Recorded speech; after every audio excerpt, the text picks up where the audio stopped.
태국의 어느 한 여성이 한국행 비행기를 타게 됩니다. 그 여성은 병원을 방문하기 위해 한국으로 오게 됐는데요. 현재 태국인 입국 심사가 강화된 한국에서 큰 문제를 겪게 됩니다. 그녀는 태국에서 처방받은 약을 챙겨오지 못한 상태로 입국 심사를 대기하고 있는데요. 하지만 곧 충격적인 사건이 발생하게 되고 태국 여성은 눈물을 흘리고 맙니다. 도대체 입국 심사 과정에서 어떤 일이 있었던 걸까요? 안녕하세요. 저는 태국에 사는 완다라고 합니다. 제 인생에 큰 변화가 찾아온 그날, 저는 오랜 친구 나리사와 함께 방콕의 쇼핑몰에서 즐거운 시간을 보내고 있었어요. 우리는 새로 나온 옷들을 구경하며 이야기꽃을 피우고 있었죠. 그런데 갑자기 배에서 극심한 통증이 느껴졌습니다. 처음에는 그저 체한 걸거라 생각했어요. 하지만 시간이 지날수록 통증은 더욱 심해졌고 결국 나리사의 도움을 받아 근처 병원 응급실로 향했습니다. 병원에 도착해서 여러 가지 검사를 받았어요. 의사 선생님은 심각한 표정으로 저와 부모님을 진료실로 불렀습니다. 그리고 저희가 듣게 된 소식은 충격 그 자체였죠. 완다 씨, 유감스럽게도 위암 말기입니다. 이미 다른 장기로 전이가 진행된 상태라 완치는 어려울 것 같습니다. 그 순간 저는 세상이 무너지는 것 같았어요. 겨우 28살인데 이제 제 인생은 끝난 걸까요? 어머니는 그 자리에서 오열하셨고 아버지는 멍한 표정으로 서 계셨습니다. 저는 눈물도 나오지 않았어요. 그저 모든 게 꿈이길 바랐죠. 의사 선생님은 태국에서는 더 이상의 치료가 어렵다고 말씀하셨어요. 집에 돌아와 우리 가족은 깊은 절망에 빠졌습니다. 그때 나리사가 찾아왔어요. 그녀는 제 손을 꼭 잡더니 말했죠. 완다. 우리 해외에서 치료받아 보는 건 어때? 다른 나라에는 더 좋은 치료법이 있을지도 몰라. 나리사의 제안에 저희 가족은 작은 희망을 품게 되었어요. 우리는 밤새 인터넷을 뒤지며 암 치료로 유명한 병원들을 찾아보았습니다. 미국의 메이오, 클리닉, 독일의 샤리테 병원 등 세계적으로 유명한 병원들이 많이 있더라고요. 하지만 그런 병원들의 치료비는 상상을 초월할 정도로 비쌌어요. 그러던 중 우연히 한국의 암치료 성과에 대한 기사를 발견했습니다. 한국은 의료 기술이 뛰어나면서도 다른 선진국들에 비해 비용이 상대적으로 저렴하다고 하더라고요. 한국이 정말 의료 선진국일까? 하는 의구심도 들었죠. 하지만 더 자세히 알아볼수록 한국의 의료 시스템이 생각보다 훨씬 발전되어 있다는 걸 알게 되었어요. 특히 암치료 분야에서 세계적인 수준이라는 평가를 받고 있더라고요. 결국 우리 가족은 한국행을 결정했습니다. 비용 면에서도 가장 현실적인 선택이었고 의료기술에 대한 신뢰도 생겼어요. 물론 여전히 불안한 마음이 있었지만 이것이 제게 주어진 마지막 기회일지도 모른다는 생각에 용기를 내기로 했죠. 한국행을 결정하고 나서 저는 매일 밤 기도했어요. 제발 좋은 결과가 있기를 하고요.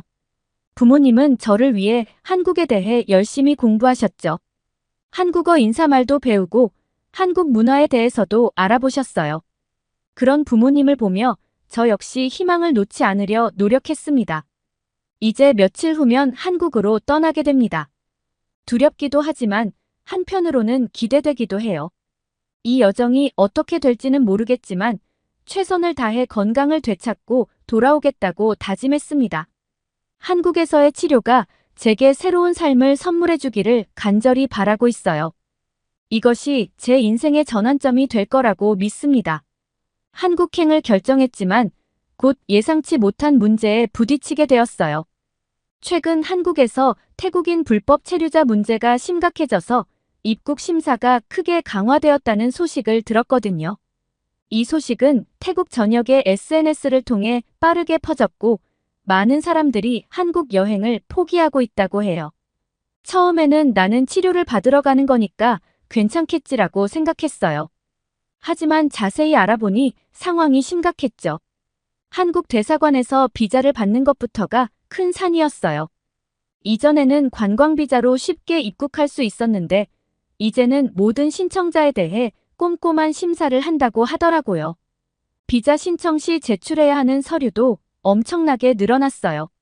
재정증명서, 학력증명서, 재직증명서는 기본이고 심지어 한국어 능력증명서까지 요구하는 경우도 있다고 해요. 저 같은 경우는 의료 관광 목적이니 병원 예약 확인서와 치료 계획서도 필요했죠. 게다가 비자 심사 기간도 크게 늘어났대요. 예전에는 일주일이면 충분했는데 이제는 한 달 이상 걸리는 경우도 많다고 해요. 시간이 촉박한 저로서는 정말 큰 문제였죠. 입국 심사도 훨씬 까다로워졌다고 들었어요. 공항에서 입국 심사관들이 태국인들을 특별히 주의 깊게 살펴본다고 해요. 여행 목적, 체류 기간, 숙소, 귀국 계획 등에 대해 상세하게 물어본다고 하더라고요. 심지어 휴대폰을 확인하거나 주변 사람들과의 관계를 캐묻는 경우도 있다고 해요. 이런 상황에서 많은 태국인들이 한국행을 포기하고 있다는 소식을 들었어요. 관광은 물론이고 유학, 취업 등의 목적으로 한국에 가려던 사람들도 계획을 변경하고 있대요. SNS에서는 한국 입국을 포기한 사람들의 이야기가 넘쳐났죠. 저는 정말 난감했어요. 치료를 받으러 가는 건데 이렇게 어려울 줄은 몰랐거든요. 혹시 입국이 거부되면 어쩌나 하는 걱정도 들었죠. 그렇다고 다른 나라로 바꾸자니 이미 한국 병원과 연락도 주고받은 상태라 쉽지 않았어요. 이런 상황에서 저희 가족은 전문 에이전시의 도움을 받기로 결정했어요. 의료관광 전문 에이전시를 통해 비자 신청부터 입국까지 도움을 받을 수 있다고 하더라고요. 물론 추가 비용이 들었지만 그래도 안전하게 입국할 수 있다면 감수할 만하다고 생각했죠. 에이전시의 도움으로 필요한 서류들을 하나하나 준비해 나갔어요. 병원에서 받은 진단서와 치료 계획서, 숙소 예약 확인서, 왕복 항공권 등을 꼼꼼히 준비했죠. 한국어를 조금이라도 배우려고 노력했고 입국 심사 때 대답할 내용들도 미리 준비했어요. 이 과정에서 스트레스도 많이 받았지만 한편으로는 더욱 간절한 마음이 들었어요. 이렇게 어려운 과정을 거쳐서라도 꼭 한국에 가서 치료를 받고 싶다는 생각이 굳건해졌거든요. 지금도 한국 입국이 순조롭게 될 수 있을지 걱정이 되지만 최선을 다해 준비하고 있어요. 이 모든 과정이 제 건강을 되찾기 위한 첫걸음이라고 생각하며 긍정적인 마음을 갖고자 노력하고 있답니다. 한국에서의 치료가 꼭 성공적으로 이루어지길, 그리고 건강한 모습으로 태국에 돌아올 수 있기를 간절히 바라고 있어요. 에이전시의 도움을 받으면서도 저는 직접 한국 병원 측에 연락을 취해보기로 했어요. 제 상황을 자세히 설명하고 도움을 요청하는 이메일을 보냈죠. 솔직히 큰 기대는 하지 않았어요. 하지만 놀랍게도 병원에서 빠른 답변이 왔어요. 한국 병원 측에서는 제 상황을 매우 안타깝게 여겼더라고요. 그들은 제가 겪고 있는 어려움을 이해한다며 최대한 도와주겠다고 약속해 주었어요. 병원에서 직접 주한 태국 대사관에 연락을 취해 제 비자 발급 과정을 신속하게 처리해 달라고 요청해 주었대요. 병원의 도움으로 비자 발급 과정이 놀랍도록 빨라졌어요.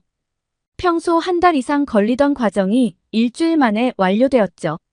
게다가 병원에서 제공한 상세한 치료 계획서 덕분에 비자 심사도 순조롭게 통과할 수 있었어요.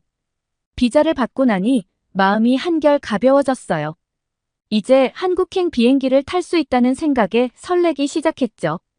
출국 전날 가족들과 함께 작은 송별회를 가졌어요. 아버지는 한국행을 가지 않고 보호자로 어머니만 따라오셨죠. 나리사는 꼭 건강해져서 돌아오라며 격려해 주었어요. 드디어 출국 당일, 저는 방콕 수완나품 공항에 도착했어요. 체크인을 마치고 출국장으로 향하는 순간 가슴이 뭉클해졌어요. 이제 정말 한국에 가는구나 하는 실감이 났죠. 비행기에 올라타고 자리에 앉았을 때 처음으로 안도의 한숨을 쉴 수 있었어요. 창밖으로 보이는 구름들을 바라보며 앞으로의 치료 과정에 대해 생각했죠. 불안함도 있었지만 희망이 더 컸어요. 하지만 한국에 도착하자마자 저희는 예상치 못한 상황에 직면했어요. 인천공항 입국장에 들어서니 긴 줄이 눈에 들어왔죠. 입국 심사가 매우 강화되어 모든 외국인들이 꼼꼼한 검사를 받고 있었어요. 저희 차례가 되었을 때 심사관은 저희의 서류를 하나하나 꼼꼼히 살펴보기 시작했어요. 비자, 병원 예약 확인서, 숙소 예약 증명서 등을 꼼꼼히 확인하더라고요. 그리고 저희에게 한국 방문 목적과 체류 계획에 대해 상세히 물어보았죠. 어머니와 저는 준비해온 대로 대답했지만 심사관은 계속해서 추가 질문을 던졌어요. 왜 한국에서 치료를 받기로 했는지, 치료 비용은 어떻게 마련했는지, 치료 후 계획은 무엇인지 등 정말 다양한 질문이었죠. 시간이 점점 흐르면서 저는 초조해지기 시작했어요. 태국 병원에서 처방받은 약을 먹을 시간이 다가오고 있었거든요. 그런데 그때 갑자기 깨달았어요. 약을 가방에 넣지 않았다는 걸요. 어머니께 물어보니 어머니도 약을 챙기지 않으셨대요. 순간 패닉에 빠졌어요. 그 약은 제 상태를 안정시키는 중요한 약이었거든요. 어떻게 해야 할지 몰라 당황하고 있을 때 어머니가 용기를 내어 심사관에게 말을 걸었어요. 스마트폰의 번역기 앱을 사용해 상황을 설명하려 노력했죠. 죄송합니다. 제 딸이 암 환자인데 중요한 약을 잊고 왔어요. 지금 먹어야 할 시간인데 어떻게 해야 할지 모르겠어요. 처음에는 심사관이 못 알아들은 것 같았어요. 하지만 어머니가 계속해서 설명하자 심사관의 표정이 바뀌기 시작했어요. 그는 잠시 생각하더니 저희에게 잠시 기다려달라고 했죠. 그리고는 제가 치료받기로 한 병원에 직접 전화를 걸었어요. 저는 그 모습을 보며 놀라움을 감출 수 없었죠. 심사관은 병원 측의 상황을 설명하고 제가 필요한 약에 대한 정보를 요청했어요. 병원에서는 빠르게 필요한 약의 정보를 알려주었고 심사관은 즉시 인천공항 인근의 약국에 연락을 취했어요. 그리고 놀랍게도 직접 약국에 가서 임시로 먹을 수 있는 약을 가져다 주겠다고 하더라고요. 저와 어머니는 그 친절함에 눈물이 났어요. 이런 상황에서 이렇게까지 도와주리라고는 상상도 못했거든요. 심사관은 빠르게 약을 가지고 돌아와 저희에게 건네주었어요. 힘든 여정이었을 텐데 약까지 깜빡하셨군요. 앞으로의 치료가 잘 되길 바랍니다. 한국에서 좋은 경험하세요. 그의 따뜻한 말에 저는 감동의 눈물을 흘렸어요. 이런 친절과 배려를 받으리라고는 전혀 예상하지 못했거든요. 그 순간 저는 한국에 오기로 한 결정이 정말 옳았다는 걸 깨달았어요. 입국 심사를 무사히 마치고 공항을 빠져나오면서 저는 한국에 대한 감사한 마음으로 가득 찼어요. 아직 치료도 시작하지 않았는데 벌써 이렇게 따뜻한 환대를 받다니 정말 놀라웠죠. 어머니도 눈시울을 붉히시며 말씀하셨어요. 완다. 우리가 한국에 오기를 정말 잘한 것 같아. 이렇게 친절한 나라에서 너는 분명 좋은 치료를 받을 수 있을 거야. 저는 고개를 끄덕이며 대답했어요.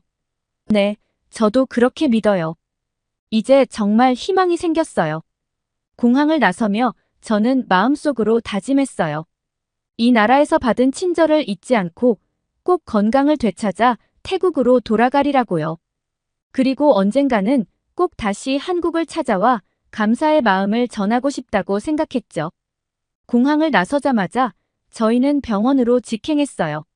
서울의 대학병원에 도착하니 그 규모에 놀라지 않을 수 없었죠. 현대적이고 세련된 건물이 눈앞에 펼쳐졌어요. 로비에 들어서자 친절한 직원이 영어로 저희를 맞이해 주셨어요. 안녕하세요. 완다 씨와 어머님이시죠? 오랜 여정 끝에 오셨는데 많이 피곤하시겠어요. 바로 병실로 안내해 드리겠습니다. 그 말에 저는 안도의 한숨을 내쉬었어요. 언어 때문에 걱정했는데 영어로 소통할 수 있다니 정말 다행이었죠. 병실에 들어서자 저희 둘 다 놀라움을 감출 수 없었어요. 5성급 호텔 객실 같았거든요. 넓고 깨끗한 공간, 편안해 보이는 전동 침대, 대형 TV, 심지어 냉장고까지 있었어요. 창밖으로 보이는 서울의 전경도 아름다웠죠. 와, 엄마. 이게 정말 병실이에요? 너무 좋아요. 어머니도 기쁜 표정으로 고개를 끄덕이셨어요. 얼마 지나지 않아 담당 의사 선생님이 오셨어요. 그는 유창한 영어로 자신을 소개하셨죠. 안녕하세요, 완다 씨. 저는 담당 의사입니다. 먼저 먼 길 오느라 고생 많으셨어요. 이제부터 제가 완다 씨의 치료를 전담하게 될 겁니다. 궁금한 점이 있으면 언제든 물어보세요.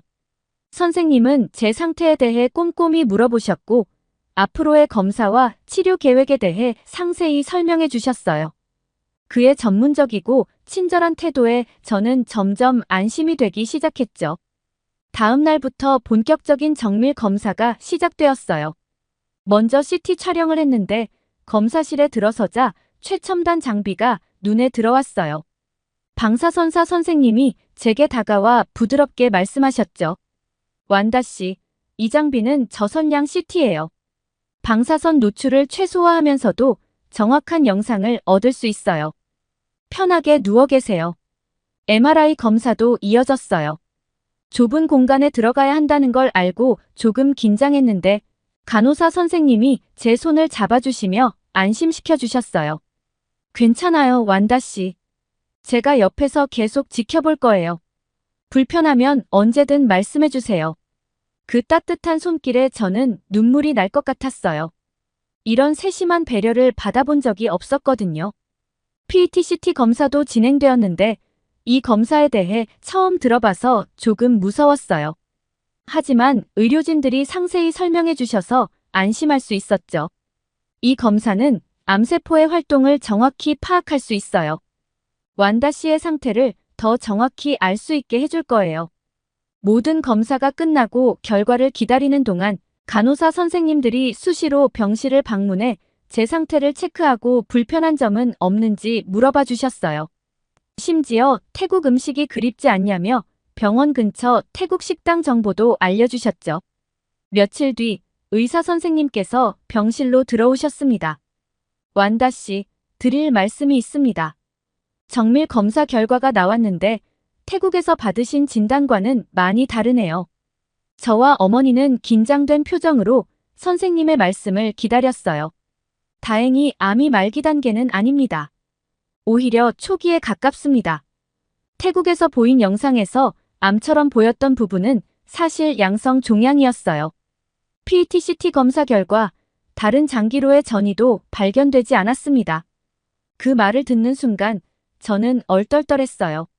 눈물이 왈칵 쏟아졌죠. 어머니는 저를 꼭 안아주셨어요. 어떻게 이런 일이? 선생님은 부드럽게 설명을 이어갔어요. 태국에서는 내시경 조직 검사만으로 진단을 내렸을 가능성이 큽니다. 하지만 조직 검사만으로는 정확한 진단을 내리기 어려워요. 우리 병원에서는 여러 가지 검사를 종합적으로 분석해 진단을 내립니다.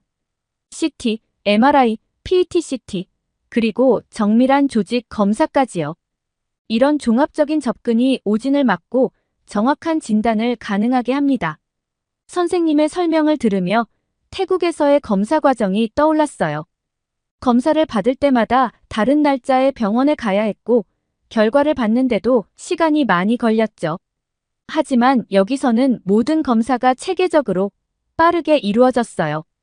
그럼 제 상태가 생각보다 많이 좋다는 건가요? 제가 조심스레 물었어요.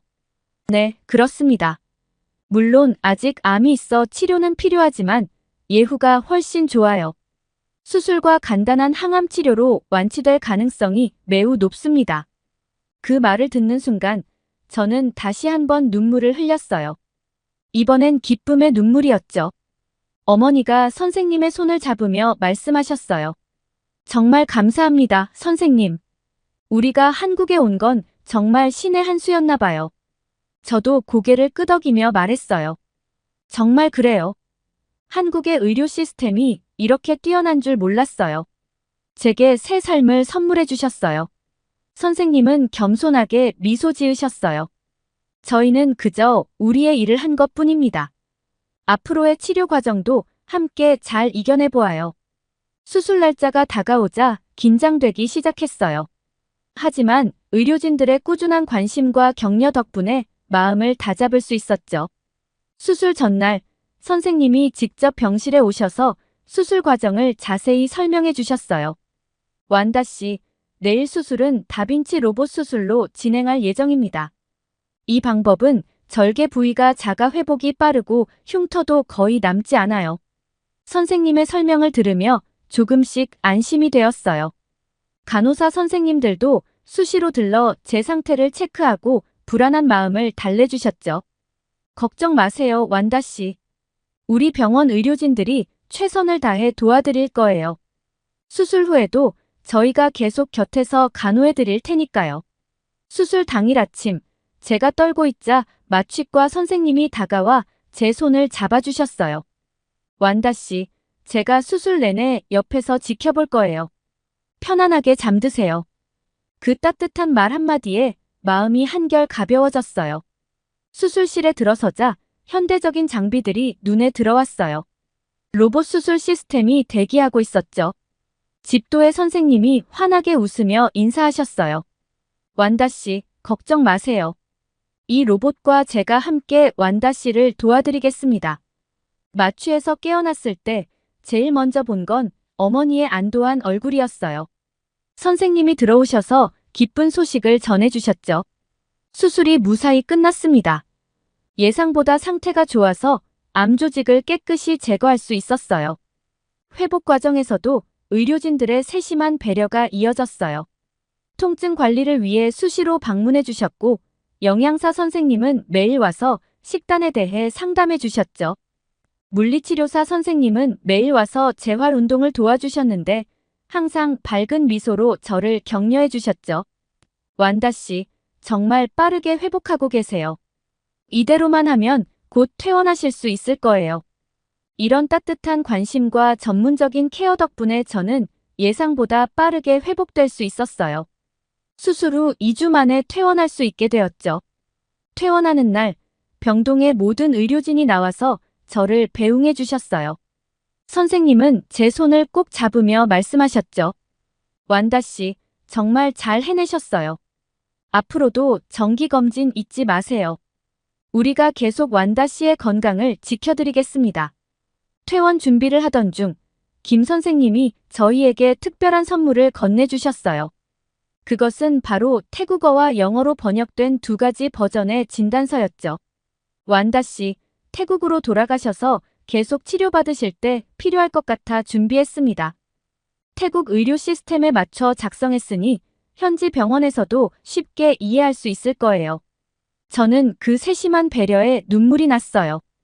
단순히 치료만 하는 것이 아니라 제가 귀국한 후의 상황까지 고려해 주시다니 정말 감동이었죠. 어머니도 감격스러워 하셨어요. 정말 감사합니다. 이렇게까지 신경 써주시다니 한국 의료진들의 따뜻한 마음을 평생 잊지 못할 것 같아요. 공항으로 가는 길, 창밖으로 보이는 서울의 풍경이 마치 제 2번째 고향처럼 느껴졌어요. 이곳에서 새 삶을 선물 받았다는 생각에 가슴이 뭉클해졌죠. 공항에 도착해서 비행기에 오르기 전 저는 잠시 멈춰서서 한국 땅을 바라봤어요. 이곳에 와서 겪은 모든 일들이 주마등처럼 스쳐 지나갔죠. 첫날의 두려움, 의료진들의 따뜻한 배려, 수술의 성공, 그리고 지금의 건강한 모습까지. 비행기에 탑승하면서 저는 마음속으로 다짐했어요. 언젠가 꼭 다시 한국을 찾아와 감사의 마음을 전해야지. 그리고 다른 사람들에게도 한국의 훌륭한 의료 시스템을 알려야겠어. 비행기가 이륙하는 순간 저는 창밖으로 작아지는 한국 땅을 바라보며 속삭였어요. 고마워요, 한국. 당신은 제게 새로운 삶을 선물해 주었어요. 이 은혜 평생 잊지 않을게요. 태국으로 돌아가는 비행기 안에서 저는 제가 경험한 한국의 의료 시스템, 의료진들의 따뜻한 마음, 그리고 그들의 전문성에 대해 다시 한번 생각해 보았어요. 이 경험은 단순히 제 건강을 되찾아준 것뿐만 아니라 제 인생관 자체를 바꿔놓았다는 걸 깨달았죠. 앞으로 어떤 어려움이 닥치더라도 한국에서 받은 희망과 용기를 떠올리며 극복해 나갈 수 있을 것 같아요. 한국은 제게 단순한 치료 이상의 것을 선물해 주었답니다. 그것은 바로 새로운 삶에 대한 희망이었어요. 이렇게 한국의 입국 심사가 강화된 상황에서 태국인이 한국 병원으로 오게 되는 사연 어떻게 들으셨나요? 아픈 환자를 위해 모든 한국인들이 앞장서서 도와주려는 모습에 큰 감동을 받았고 한국 병원의 시스템이 얼마나 위대한지 깨닫게 되었습니다. 여러분들의 의견은 어떠신가요? 다양한 의견을 댓글을 통해 공유해주세요. 긴 영상 시청해주셔서 감사드리고 구독과 좋아요 부탁드립니다. 어느 대형마트 가구 코너에서 수많은 사람들이 자리를 잡고 누워 있습니다. 이들은 직원들의 말을 무시한 채 계속해서 숙면을 취하고 있는데요. 직원들은 이에 대해 더 이상 제재를 하지 않고 그만 자리를 떠납니다. 도대체 직원들은 왜 이러한 상황에서도 사람들에게 아무 말도 하지 못하고 있는 걸까요? 런던의 쌀쌀한 가을 아침, 저는 평소와 다름없이 영국 대학교 캠퍼스를 걸어 강의실로 향했어요. 제 이름은 민지고 한국에서 온 유학생이에요. 오늘은 특히 기대되는 날이었죠. 아시아 경제에 관한 강의가 있는 날이니까요. 강의실에 들어서자 익숙한 풍경이 펼쳐졌어요. 다양한 국적의 학생들이 삼삼오오 모여 이야기를 나누고 있었죠. 저는 평소 자리인 창가 쪽으로 걸어갔어요. 창 밖으로 보이는 붉게 물든 단풍나무를 보며 잠시 고향 생각에 잠겼다가 곧 정신을 차리고 노트북을 꺼냈어요. 그때 강의실 문이 열리고 교수님이 들어오셨어요. 순간 강의실이 조용해졌죠. 교수님은 아시아 경제 전문가로 유명한 분이에요. 여러분, 안녕하세요. 교수님의 목소리가 강의실에 울려 퍼졌어요. 오늘은 최근 아시아 경제 동향에 대해 이야기해보고자 합니다. 특히 중국의 상황이 심상치 않은 기류로 흘러가고 있어 주목할 필요가 있어요. 교수님의 말씀에 저도 모르게 귀가 쫑긋 섰어요. 직감적으로 오늘 강의가 매우 중요할 거라는 생각이 들었죠. 최근 몇 주간 중국 경제에 대한 우려의 목소리가 커지고 있습니다.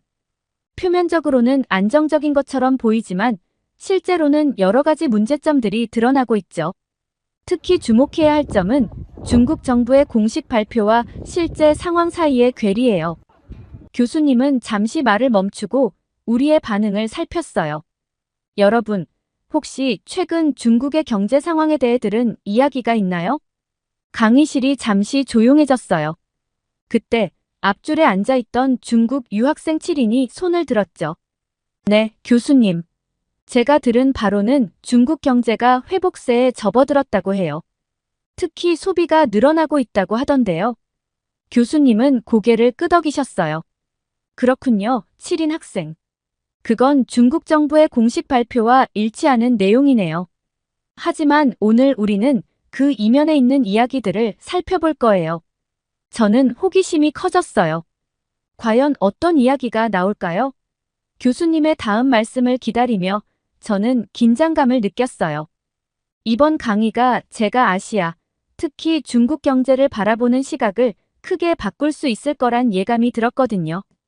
자, 이제 본격적으로 최근 중국에서 일어난 몇 가지 사건들을 살펴보도록 하겠습니다. 교수님이 프로젝터를 켜셨어요. 스크린에 여러 장의 사진과 뉴스 기사들이 나타났죠. 스크린에 나타난 첫 번째 사진은 충격 그 자체였어요. 대형마트 가구 코너에 수십 명의 중국인들이 누워있는 모습이 선명하게 보였죠. 어떤 사람들은 비싼 가죽 소파에 몸을 뉘어 자고 있었고 또 다른 이들은 싱글 베드에 두세 명씩 옹기종기 모여 있었어요. 심지어 일부는 식탁 의자들을 이어 붙여 즉석 침대를 만들어 사용하고 있었죠. 여러분, 이 사진은 최근 중국의 SNS에 올라온 영상의 일부입니다. 어느 한 대형마트에서 찍힌 영상이죠. 이 사람들은 집을 잃은 사람들로 갈 곳이 없어 대형마트에서 머물고 있는 상황이에요. 보시다시피 그들은 마치 이곳이 자신들의 집인 것처럼 편하게 지내고 있습니다. 학생들 사이에서 놀란 듯한 소리가 들렸어요. 저도 믿기 힘든 광경에 눈을 떼지 못했죠. 중국에는 이들을 내쫓을 수 있는 법안이 따로 없어서 마트 측에서도 어쩔 수 없이 이들을 받아들이고 있는 상황입니다. 하지만 이게 전부가 아닙니다. 이 상황과 관련된 몇 가지 사건들이 더 있어요. 교수님은 다음 슬라이드로 넘어갔어요. 이번에는 마트 직원으로 보이는 사람들이 무리지어 있는 사진이 나왔죠. 이 사진은 같은 마트의 직원들입니다. 그들은 이 상황을 어떻게든 해결하려 노력했지만 번번이 실패했죠. 한 직원의 증언에 따르면 그들이 노숙자들에게 마트를 나가달라고 요청했을 때 돌아온 대답은 충격적이었다고 해요. 그 노숙자들은 이렇게 말했다고 합니다. 우리는 갈 곳이 없다. 여기가 우리 집이다. 당신들이 우리를 내쫓을 수 있는 법적 근거가 없다는 걸 우리도 안다. 그러니 우리를 내버려 두라. 강의실 전체가 술렁였어요. 저는 할 말을 잃었죠. 어떻게 이런 일이 현실에서 벌어질 수 있는 건지 이해가 되지 않았어요. 교수님은 계속해서 설명을 이어갔어요. 이 상황은 점점 더 악화되고 있습니다. 마트 측에서는 보안 요원을 고용해 이들을 내보내려 했지만 오히려 역효과가 났어요. 노숙자들이 단체로 저항하면서 일부 보안 요원들이 다치는 사고까지 발생했죠. 저는 손을 들고 질문했어요. 교수님, 그럼 경찰은 어떠한 조치를 취하지 않나요? 교수님은 고개를 저으셨어요. 좋은 질문입니다. 민지 학생. 경찰도 여러 차례 출동했지만 법적으로 이들을 강제로 내보낼 근거가 없어 속수무책이라고 합니다. 게다가 이 상황이 언론에 알려지면서 사회적 논란이 커지자 정부 측에서도 섣불리 나서지 못하고 있는 상황이에요. 이 모든 이야기를 들으면서 저는 중국의 경제 상황이 얼마나 심각한지 실감할 수 있었어요. 단순히 통계나 숫자로 보는 것과는 차원이 다른 생생한 현실이 눈앞에 펼쳐진 것 같았죠. 교수님의 말씀이 계속 이어졌어요. 이 사건은 중국의 주거 문제와 경제 불평등을 적나라하게 보여주는 사례입니다. 우리는 이를 통해 경제 정책이 개인의 삶에 어떤 영향을 미치는지, 그리고 사회 안전망의 중요성에 대해 다시 한번 생각해 볼 필요가 있어요. 그때 앞자리에 앉아있던 7인이 손을 들었어요. 교수님, 그건 아마도 일시적인 현상일 거예요. 중국 정부가 곧 해결책을 내놓을 거라고 확신해요. 교수님은 고개를 끄덕이셨어요. 7인 학생의 의견 잘 들었습니다. 하지만 이런 상황이 일시적이지 않다는 증거가 있어요. 다음 슬라이드를 봐주세요. 스크린에는 긴 글이 나타났어요. 교수님이 설명을 이어갔죠. 이 글은 광저우의 한 대형마트에서 일하는 여성이 SNS에 올린 폭로글입니다. 내용을 함께 살펴볼까요? 교수님은 글을 천천히 읽어 내려가셨어요. 글의 내용은 충격적이었죠. 마트의 경영 상태가 악화되고 있으며 가구를 사러 오는 손님은 거의 없다는 내용이었어요. 대신 집을 잃은 사람들이 가구 코너를 점령하고 있다고 해요. 이 여성의 증언에 따르면 광저우뿐만 아니라 다른 지역의 상황도 비슷하다고 합니다. 중국 전역에서 소비가 급격히 줄어들고 있다는 거죠. 이 글에는 더 충격적인 내용이 있습니다. 한 식당 주인의 이야기인데요. 그는 아버지에게서 물려받은 식당을 운영하다가 8월에 문을 닫았답니다. 경제 상황이 악화되면서 손님이 끊겼기 때문이죠. 7인이 다시 손을 들었어요. 교수님, 하지만 그건 개인의 사례일 뿐이에요. 전체적인 중국 경제를 대변할 순 없잖아요. 교수님은 고개를 저으셨어요. 좋은 지적입니다. 7인 학생. 하지만 이런 사례가 한두 개가 아니에요. 이 글의 저자는 주변에서 비슷한 상황을 겪는 사람들을 수없이 봤다고 합니다. 그때 제 옆자리에 에밀리가 조용히 말했어요. 이건 정말 심각한 상황 같아요. 중국 정부는 이에 대해 어떤 대책을 내놓고 있나요? 교수님은 고개를 끄덕이셨어요. 좋은 질문입니다. 중국 정부는 최근 경제가 회복세에 있다는 보고서를 국제사회에 제출했어요. 하지만 이 글의 저자는 그것이 실제 상황과 다르다고 주장하고 있죠. 강의실 전체가 술렁였어요. 저도 혼란스러웠죠. 중국 정부의 공식 발표와 이 글의 내용 사이에 큰 괴리가 있었으니까요. 교수님은 다음 슬라이드로 넘어갔어요. 이 글에서 주목해야 할 또 다른 점은 경제 위기가 가정에 미치는 영향입니다. 식당 주인의 사례를 보면 경제적 어려움으로 인해 이혼율이 급증하고 있다고 해요. 저는 깊은 한숨을 내쉬었어요. 경제 위기가 개인의 삶을 이렇게까지 파괴할 수 있다니 마음이 아팠죠. 그리고 마지막으로 주목할 점은 빈부격차의 심화입니다. 이 글의 저자는 일반 서민들의 삶은 힘들어지는 반면 부자들은 오히려 더 부유해지고 있다고 주장하고 있어요. 7인이 다시 한번 손을 들었어요. 교수님, 그건 너무 편향된 시각 아닌가요? 중국의 경제 성장으로 많은 사람들이 혜택을 받고 있다고 생각해요. 교수님은 고개를 끄덕이셨어요. 7인 학생의 의견도 일리가 있습니다. 하지만 우리는 다양한 시각에서 상황을 바라볼 필요가 있어요. 이 글이 전체 상황을 대변한다고 할 순 없지만 무시할 수 없는 현실의 한 단면을 보여주고 있는 것은 분명합니다. 그때 앞줄에 앉아있던 중국 유학생 7인이 갑자기 손을 들었어요. 교수님, 잠시 말씀드려도 될까요? 7인의 목소리에는 약간의 흥분이 묻어 있었어요. 교수님은 고개를 끄덕이셨어요. 물론이죠, 7인 학생. 어떤 의견인가요? 7인은 자리에서 일어나 주변을 둘러보더니 말하기 시작했어요.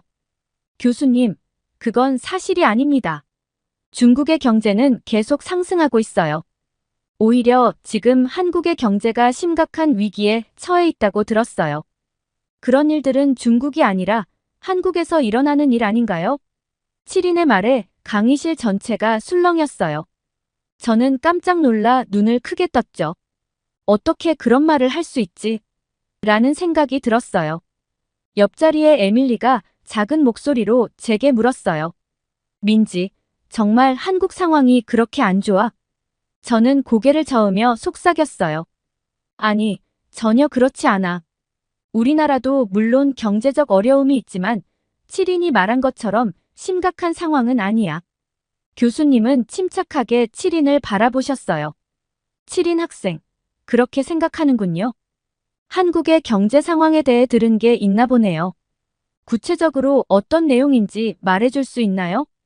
7인은 잠시 망설이더니 말을 이어갔어요. 제 중국 친구가 한국에 다녀왔는데 서울 도심의 대형마트에서 노숙자들이 가구를 점령하고 있다고 하더라고요. 심지어 마트 화장실에서 음식을 몰래 가져다가 먹는 사람들도 봤대요. 이건 한국 경제가 무너지고 있다는 증거 아닌가요? 강의실이 다시 한번 술렁였어요. 저는 믿을 수 없다는 표정으로 고개를 저었죠.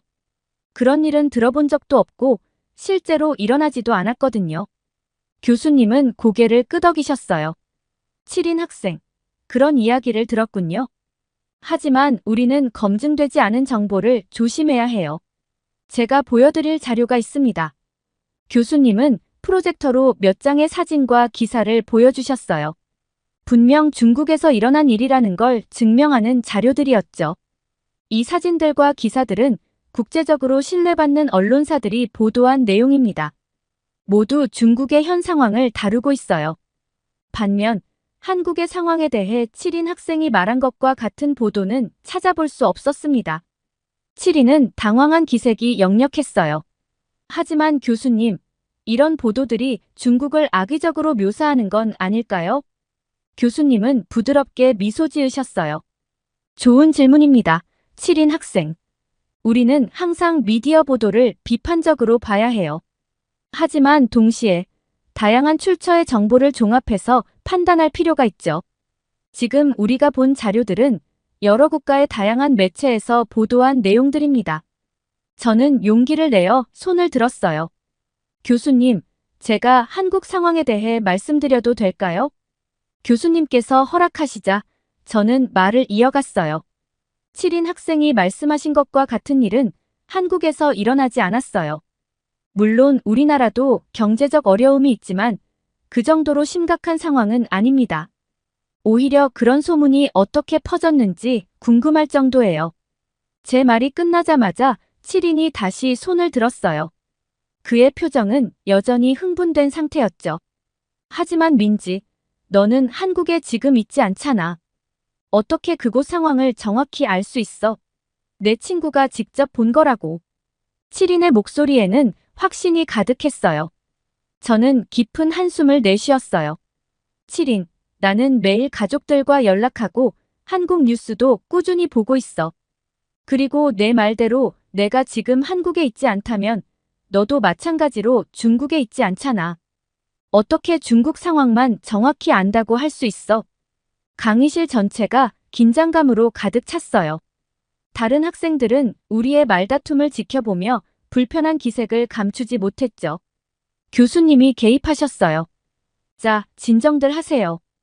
우리는 여기서 서로를 비난하려는 게 아니라 사실을 파악하려는 거예요. 제가 좀 더 자료를 보여드리겠습니다. 교수님은 새로운 영상을 틀어주셨어요. 영상에는 중국의 여러 도시 모습이 담겨 있었죠. 번화가의 빈 상점들, 폐업 공고가 붙은 식당들, 그리고 한적한 쇼핑몰들. 이 영상은 최근 외국 언론사들이 중국 여러 도시를 취재한 내용입니다. 물론 이것이 중국 전체의 상황을 대변한다고 할 순 없지만 무시할 수 없는 현실의 한 단면이에요. 7인은 고개를 저었어요.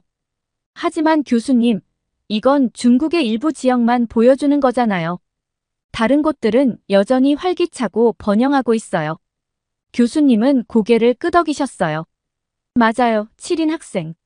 하지만 우리가 주목해야 할 점은 이런 현상이 점점 더 많은 도시로 확산되고 있다는 거예요. 그때 제가 조심스럽게 말을 꺼냈어요.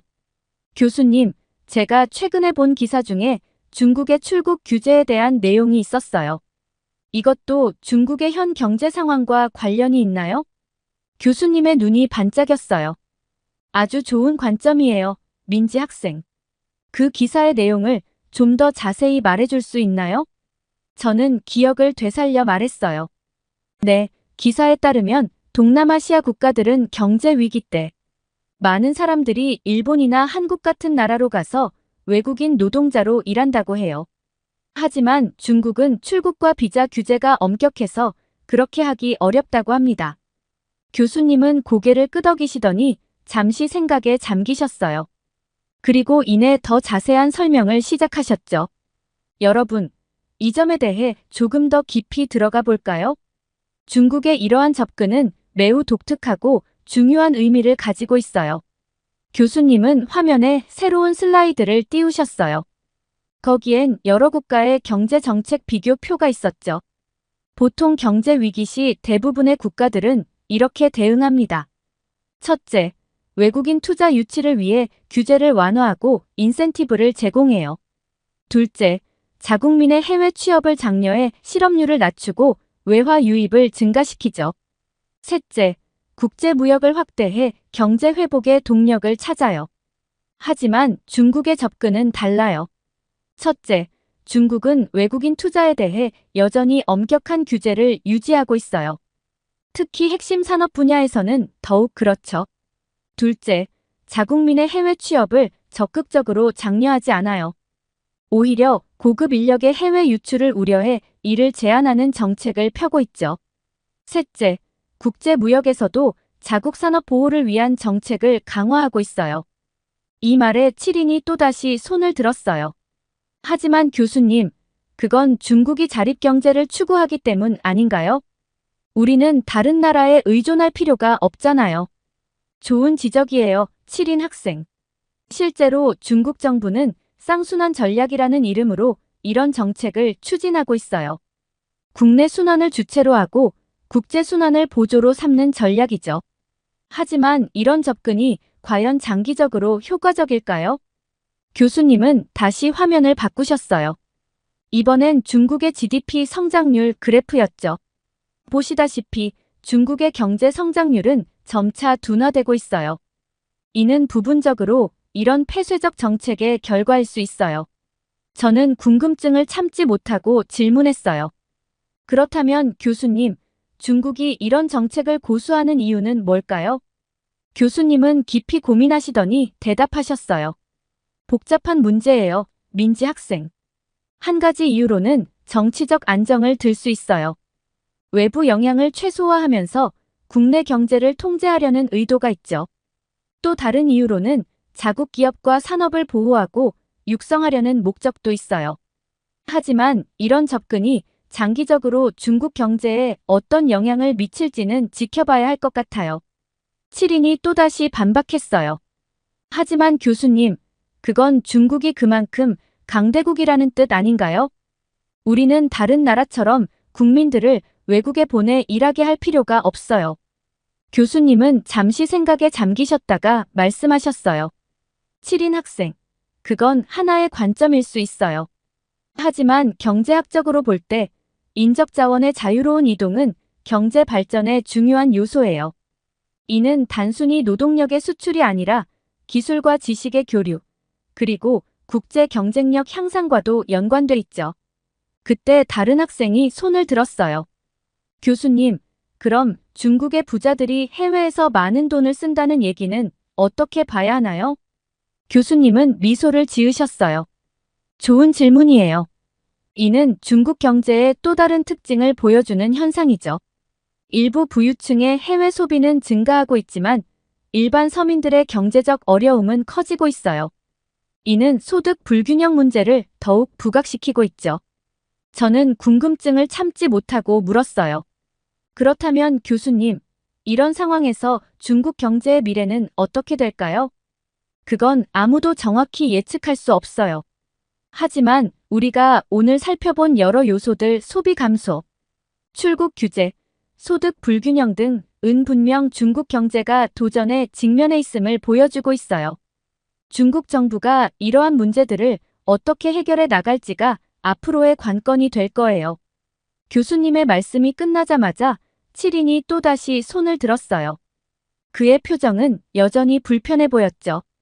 하지만 교수님, 중국 정부는 이미 이런 문제들을 해결하기 위해 노력하고 있어요. 우리는 곧 이 위기를 극복할 거예요. 게다가 소비 감소나 소득 불균형 같은 문제는 다른 나라들도 겪고 있는 거 아닌가요? 교수님은 잠시 7인을 바라보시더니 깊은 한숨을 내쉬셨어요. 7인 학생, 당신 말씀도 일리가 있습니다. 하지만 우리가 오늘 본 현상들, 특히 대형마트의 가구에서 사람들이 자는 모습 같은 건 사실 중국에서만 볼 수 있는 특별한 현상이에요. 강의실 전체가 놀란 듯 조용해졌어요. 교수님은 계속 말씀하셨죠. 다른 나라들도 경제 위기를 겪지만 이런 식으로 대응하지는 않아요. 이는 중국인들의 특성, 그리고 중국의 사회 시스템과 관련이 있어요. 법적 제재가 없다고 해서 공공장소를 이렇게 점령하는 행동은 매우 특이한 현상이죠. 7인의 얼굴이 붉어졌어요. 그게 무슨 말씀이세요? 중국인들을 폄하하시는 건가요? 교수님은 고개를 저으셨어요. 전혀 그렇지 않아요. 단지 객관적인 현상을 설명하는 것 뿐이에요. 사실 7인 학생만 봐도 이 문제의 일면을 알 수 있어요. 7인은 당황한 듯 했어요. 제가요? 무슨 말씀이신지. 교수님은 부드럽게, 하지만 단호하게 말씀하셨어요. 네, 당신이요. 아까 중국에서 일어난 일을 한국에 빗대어 거짓 이야기를 하지 않았나요? 이런 식의 사실 왜곡이나 국가 간 경쟁 의식은 문제 해결에 전혀 도움이 되지 않아요. 7인은 입을 열었다 다물었다 하며 말을 잇지 못했어요. 그의 얼굴에는 당혹감과 부끄러움이 교차하고 있었죠. 교수님은 부드러운 목소리로 마무리 지으셨어요. 여러분, 오늘 우리는 매우 중요한 주제에 대해 토론했어요. 경제 문제는 단순히 숫자로만 볼 수 없는 복잡한 사안이에요. 항상 다양한 시각과 객관적인 자료를 바탕으로 판단해야 해요. 그리고 무엇보다 서로를 비난하거나 폄하하지 않고 건설적인 대화를 나누는 것이 중요합니다. 강의가 끝나고 강의실을 나서면서 저는 많은 생각이 들었어요. 오늘 강의는 단순히 중국 경제에 대한 지식을 넘어 세계를 바라보는 시각과 태도에 대해 많은 것을 가르쳐 주었죠. 특히 7인의 모습을 보며 우리가 얼마나 쉽게 편견에 사로잡히고 감정적으로 반응하는지 깨달았어요. 동시에 교수님의 냉철하면서도 따뜻한 태도에서 진정한 학자의 모습을 볼 수 있었죠. 앞으로 저는 어떤 정보를 접하든 항상 비판적으로 생각하고 다양한 시각에서 바라보려고 노력해야겠다고 다짐했어요. 그리고 국가 간의 경쟁 의식이나 편견에서 벗어나 진정으로 세계 경제와 사회 문제에 기여할 수 있는 방법을 고민해야겠다는 생각이 들었습니다. 강의실을 완전히 벗어나면서 저는 오늘의 격렬했던 토론이 우리 모두에게 값진 경험이 되었기를 바랐어요. 그리고 다음 강의에서는 어떤 새로운 통찰을 얻게 될지 기대하며 발걸음을 옮겼습니다. 이렇게 중국의 현재 경제 상황에 대해 다룬 사연 어떻게 들으셨나요? 아무리 경제 상황이 심각해도 대형마트에서 중국인들이 보여줬던 행동들은 잘못됐다는 생각이 들었고, 중국 학생이 한국에서 이러한 일들이 일어났다고 거짓으로 이야기를 하는 모습을 보고 굉장히 화가 났습니다. 여러분들의 의견은 어떠신가요? 다양한 의견을 댓글을 통해 공유해주세요. 긴 영상 시청해주셔서 감사드리고 구독과 좋아요 부탁드립니다. 한국의 한 수술실에 들어간 영국 소녀는 깜짝 놀라서 소리를 지르는데요. 한국의 수술실은 원래 다 이런 거냐며 이런 수술실은 태어나서 처음 본다고 얘기합니다. 도대체 수술실은 어떻길래 영국 소녀는 깜짝 놀라는 걸까요? 본 사연은 해외 커뮤니티 레딧에 올라온 사연입니다. 구독과 좋아요 부탁드리고 재미있게 시청 바랍니다. 안녕하세요. 저는 영국에서 살고 있는 사라라고 합니다. 저에게는 어려서부터 같이 지냈던 친구 티나가 있어요. 저와 티나는 초등학교 때부터 절친한 사이였어요. 학창시절 내내 서로의 비밀을 공유하고 힘들 때면 언제나 곁에서 위로해주는 소울메이트 같은 친구였답니다. 중학교 때는 같은 반이 되어 매일같이 등교를 같이 했었고 방과 후에는 동네 놀이터에 모여 한참을 떠들며 놀았던 기억이 나네요. 고등학교에 진학하고도 우리의 우정은 변함이 없었죠. 대학 진학 후에도 자주 연락하고 만나면서 십수년을 함께 해온 둘이었어요. 그런 어느 날 티나와 쇼핑을 하고 카페에서 수다를 떨고 있던 중이었어요. 그때 갑자기 저는 심상치 않은 복통을 느꼈죠. 처음에는 그냥 피로 누적으로 인한 통증인 줄 알았어요. 티나, 미안해. 내가 갑자기 배가 너무 아파서 말이야.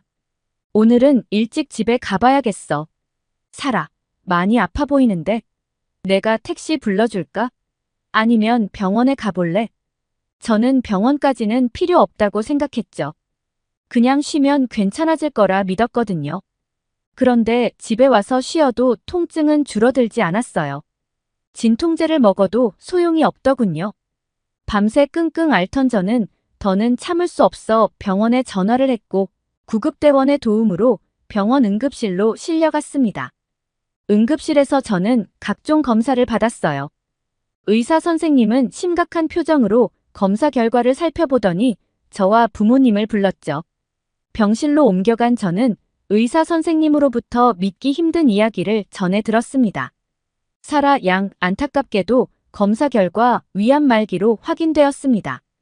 암이 이미 주변 림프절과 간으로 전이된 상태라 완치는 어려울 것 같군요. 6개월에서 1년 정도 투병 생활을 하실 수 있을 겁니다. 의사 선생님의 말씀을 듣는 순간 머리가 하얘지는 것 같았어요. 눈앞이 캄캄해지고 다리에 힘이 풀려 주저앉고 말았죠. 아버지는 멍하니 서 계셨고 어머니는 그 자리에서 오열하기 시작하셨어요. 아니에요, 선생님. 제 딸은 말기 암일 리가 없어요. 사라는 항상 건강했다고요. 어머니의 절규에 찬 목소리가 병실에 울려 퍼졌어요. 저 역시 눈물을 흘리며 하늘이 무너지는 것 같은 절망감에 빠져들었죠. 도무지 현실을 받아들일 수가 없었습니다. 그렇게 망연자실하고 있는데 병실 문이 벌컥 열리더니 티나가 뛰어들어왔어요. 제 부모님이 전해주신 소식을 듣고 병원으로 달려온 거였죠. 티나는 말 한마디 없이 절 꼭 끌어안았어요. 함께 엉엉 소리내어 울었죠. 한참을 그러고 있는데 티나가 겨우 입을 열었어요. 사라, 울지 마. 우리 포기하면 안 돼. 난 널 이렇게 보낼 수 없어. 우리 해외로 가서 치료 받아보자. 영국 의료 시스템 너도 알잖아. 한계가 있어. 좋은 치료를 받을 수 있는 나라로 가보는 거야. 티나의 말에 살짝 희망이 생기는 것 같았어요. 맞아요. 이대로 주저앉을 순 없죠. 가족들과 상의를 해보니 모두 해외 치료를 적극 권유하더군요. 그렇게 해서 티나와 저는 곧바로 해외 치료를 알아보기 시작했습니다. 저와 티나는 밤새 컴퓨터 앞에 앉아 유명 병원들을 조사했어요. 미국의 존스 홉킨스, 메이오, 클리닉, 독일의 샤리테 병원, 일본의 국립암센터 등 세계 최고 수준의 병원들이 눈에 들어왔죠. 와, 이 병원들 정말 대단하다. 최첨단 장비에 세계적인 의료진들까지. 여기서 치료받으면 분명 낫겠어.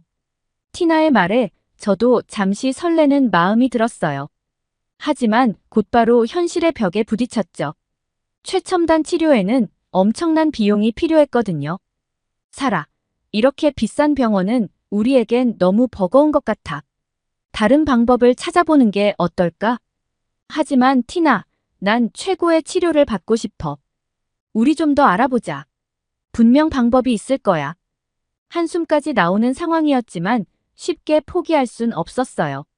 그렇게 며칠을 더 조사했지만 방법을 찾기가 어려웠죠. 그러던 중 문득 떠오른 게 한국이었습니다. 사라, 이건 어때? 한국이라는 나라가 의료기술이 좋다는 기사가 있어. 티나가 보여준 자료에는 한국의 의료기술과 시스템에 대한 내용이 소개되어 있었어요. 비용도 미국이나 유럽에 비해 상대적으로 저렴하다고 하더라고요. 그런데 한국이 그렇게 선진국이던가?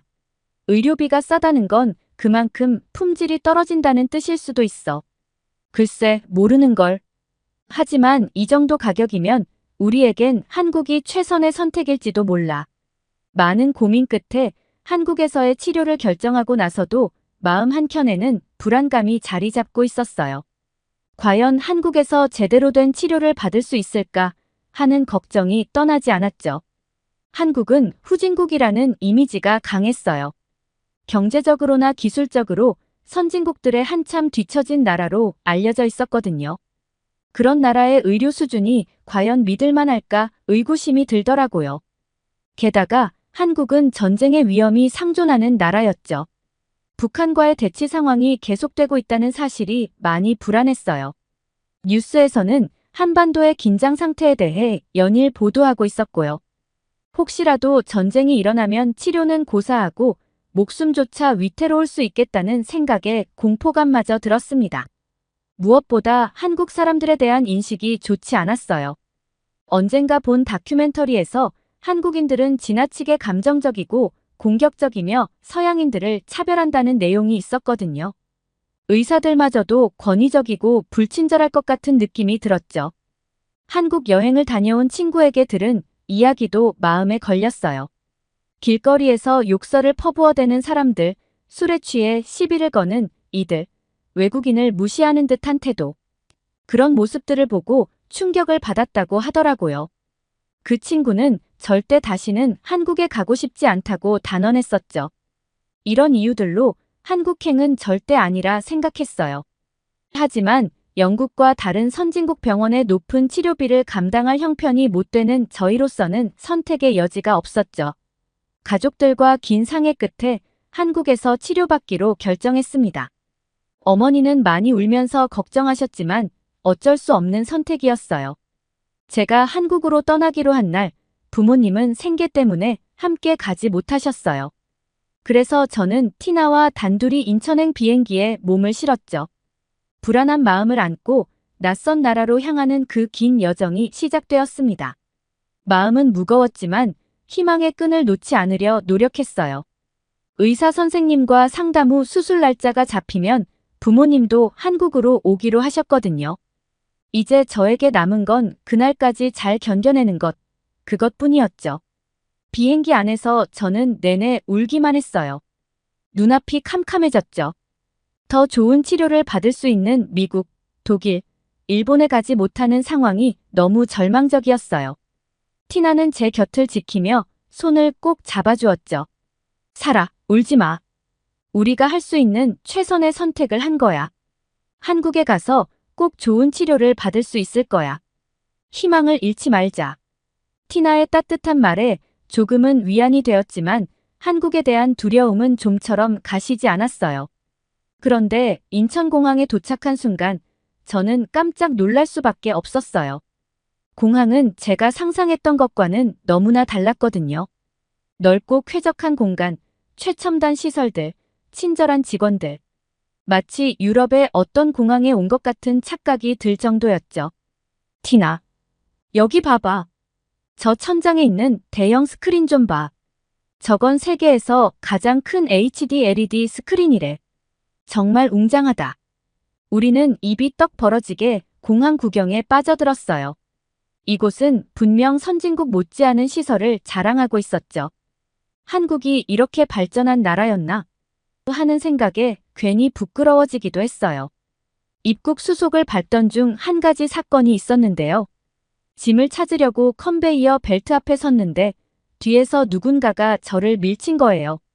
순간 화가 치밀어 올랐죠. 아, 이 사람들은 왜 이렇게 몰상식할까? 영어로 큰 소리를 내자 주변 사람들이 다 저를 쳐다봤어요. 그런데 절 민 남자분이 다가오더니 어설픈 영어로 말을 꺼내요. 그러더니 당황한 기색으로 스마트폰을 꺼내더니 영어 번역기 앱을 켜는 거예요. 그리고는 번역기에 말을 해서 이렇게 보여주더라고요. 정말 죄송합니다. 짐을 찾느라 정신이 없어서 실수로 부딪혔어요. 다치진 않으셨죠? 저는 당신을 도와드리고 싶었는데 언어가 잘 안 돼서 오해가 생겼나 봐요. 그 모습을 보고 있자니 괜히 제가 부끄러워지더라고요. 영어도 잘 못하면서 저를 도와주려고 얼마나 애쓰셨을까요? 편견에 사로잡혀 사람을 함부로 판단했던 제 자신이 부끄러웠죠. 아, 제가 죄송합니다. 오해가 있었네요. 절 도와주려 하신 거였군요. 정말 감사드려요. 그 남자분은 환하게 웃으시면서 괜찮다는 듯 고개를 끄덕이셨어요. 이런 일이 있고 나서 한국과 한국 사람들에 대한 제 인식이 조금씩 바뀌기 시작했어요. 내가 그동안 편견에 사로잡혀 있었구나. 한국은 생각보다 훨씬 더 발전한 나라였어라는 생각이 들더라고요. 서울의 대학병원에 도착했을 때 저는 그 규모에 압도될 수밖에 없었어요. 병원 건물은 마치 거대한 복합단지 같았죠. 10층이 넘는 높이에 여러 개의 건물들이 연결되어 있었어요. 로비에 들어서자 머리 위로 커다란 천장과 샹들리에가 저를 맞이했고 보안 게이트를 통과하니 넓은 중정과 잘 가꾸어진 정원도 보였습니다. 마치 리조트에 온 듯한 느낌이랄까요. 입원 수속을 밟는 것도 매우 체계적이었어요.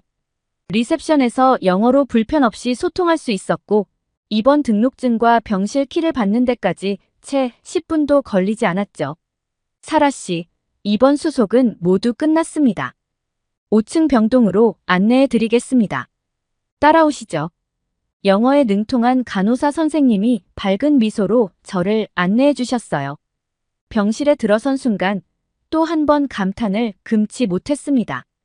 병실은 마치 5성급 호텔 스위트룸 같았거든요. 창밖으로는 아름다운 서울의 스카이라인이 펼쳐졌고 방 안에는 편안한 소파와 침대, 심지어 개인용 냉장고까지 구비되어 있었어요. 화장실은 샤워부스와 욕조까지 갖춘 고급스러운 분위기였죠.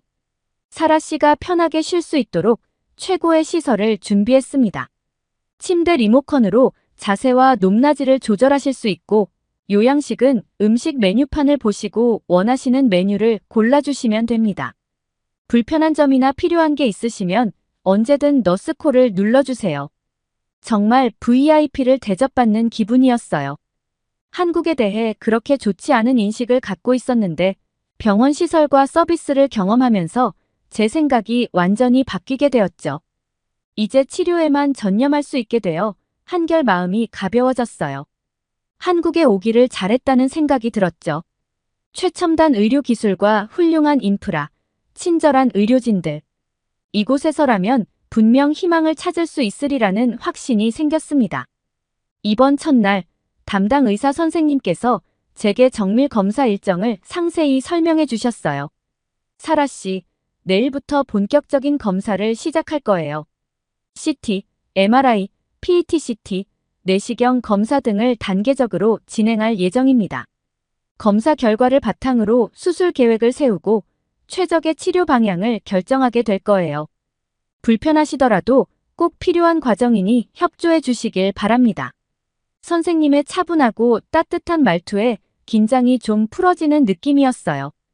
걱정 마세요, 사라 씨. 숙련된 전문의들이 함께 할 테니까요.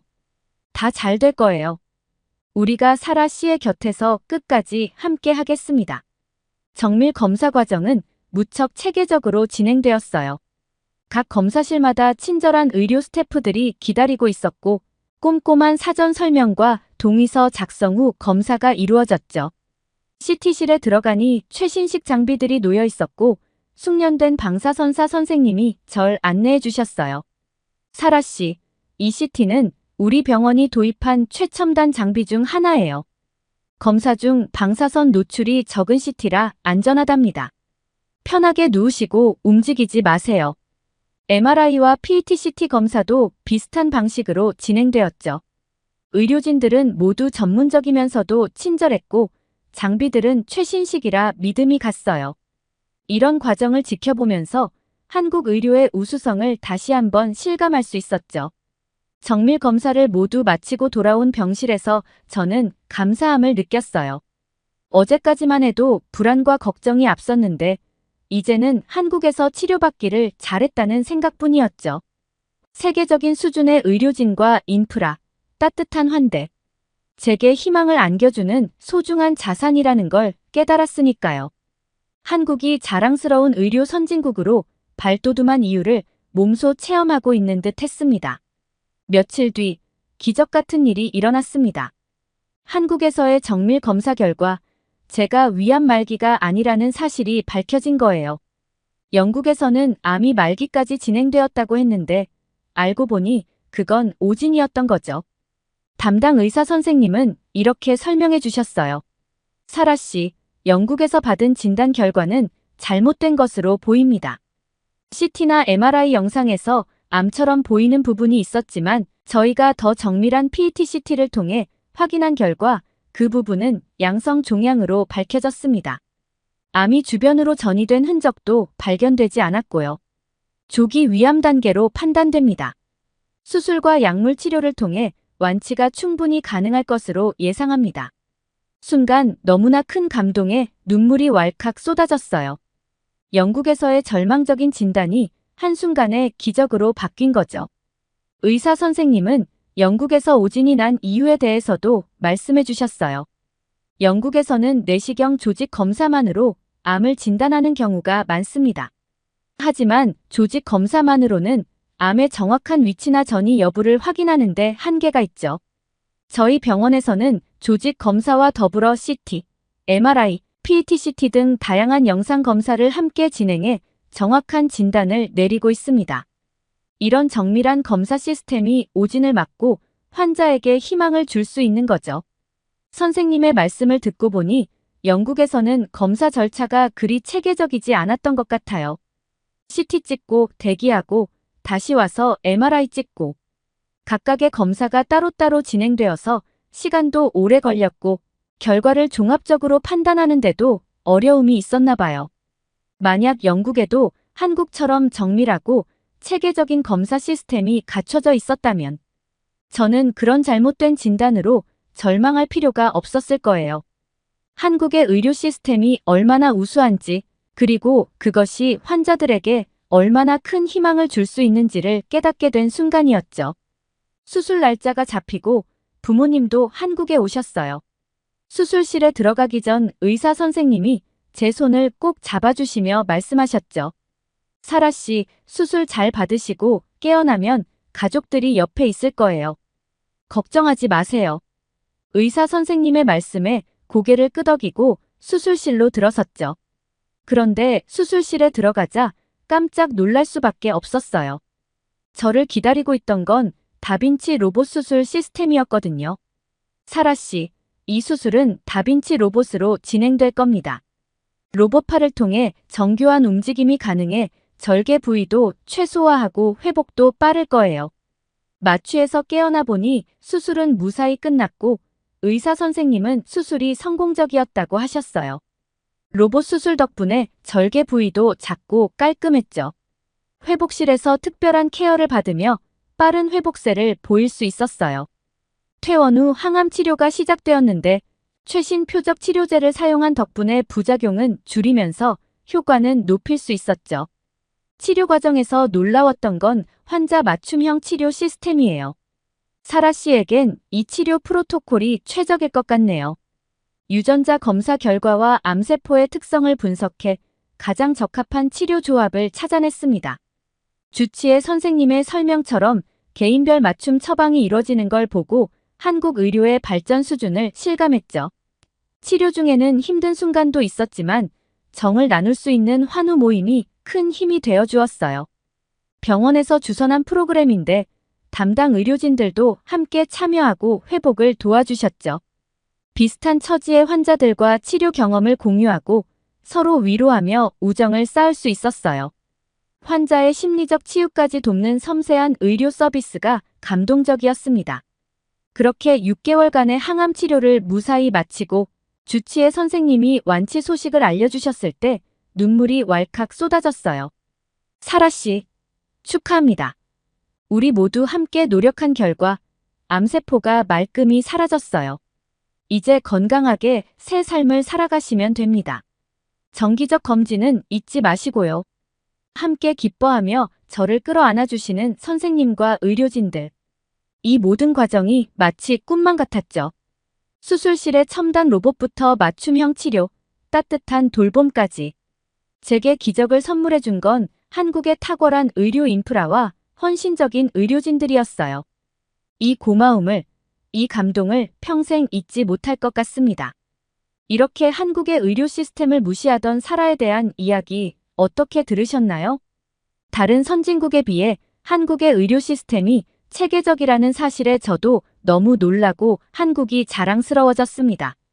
여러분들도 치료를 마친 사라를 위해 응원의 댓글 부탁드립니다. 구독과 좋아요 눌러주시고 다음에 더 감동적인 사연으로 찾아뵙겠습니다.